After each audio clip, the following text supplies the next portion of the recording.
ओम श्री साई नाथाय नमः। एक गांव में रामलाल नाम का एक किसान रहता था। वह बहुत परिश्रमी और शांत स्वभाव का व्यक्ति था। उसके पास एक सुंदर तेज दौड़ने वाला घोड़ा था, जिसे वह बड़े प्रेम से पालता था।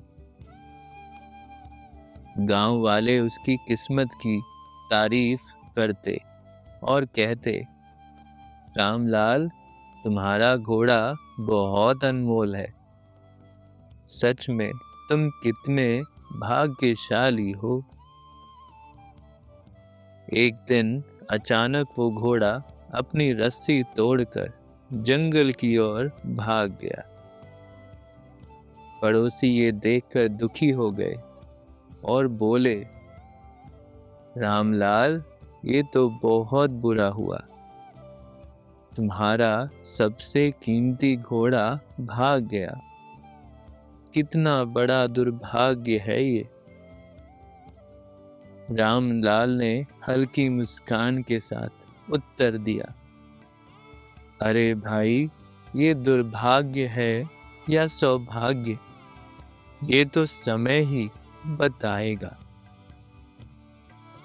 कुछ दिनों बाद वह घोड़ा वापस आया, लेकिन अकेला नहीं, बल्कि अपने साथ 2 और जंगली घोड़े भी ले आया। अब रामलाल के पास 3 घोड़े हो गए। पड़ोसियों ने आश्चर्य से कहा, वाह रामलाल, कितना अच्छा सौभाग्य है तुम्हारा। अब तो तुम और भी अमीर हो गए। रामलाल ने फिर शांत भाव से कहा, अच्छा या बुरा, ये तो समय ही बताएगा। कुछ दिनों बाद रामलाल का बेटा उन नए घोड़ों को प्रशिक्षित करने लगा। एक दिन वह घोड़े पर सवार था कि घोड़ा बेकाबू हो गया और उसने लड़के को गिरा दिया। उसके पैर में गहरी चोट आई और वो लंगड़ा कर चलने लगा। पड़ोसियों ने अफसोस जताया, हाय रामलाल, ये तो बहुत बुरा हुआ। तुम्हारा बेटा अपंग हो गया। कितनी बड़ी मुसीबत आ गई तुम्हारे घर पर। रामलाल मुस्कुराया और कहा, ये अच्छा है या बुरा, कौन जानता है, समय ही बताएगा। कुछ महीनों बाद राज्य में युद्ध छिड़ गया। राजा ने सभी युवा और स्वस्थ लड़कों को सेना में भर्ती करने का आदेश दिया। गांव के सभी नौजवान युद्ध में चले गए, परंतु रामलाल का बेटा घायल होने के कारण सेना में नहीं लिया गया। गांव के लोग दुखी थे, क्योंकि उनके बेटे युद्ध में चले गए थे, लेकिन रामलाल का बेटा सुरक्षित था।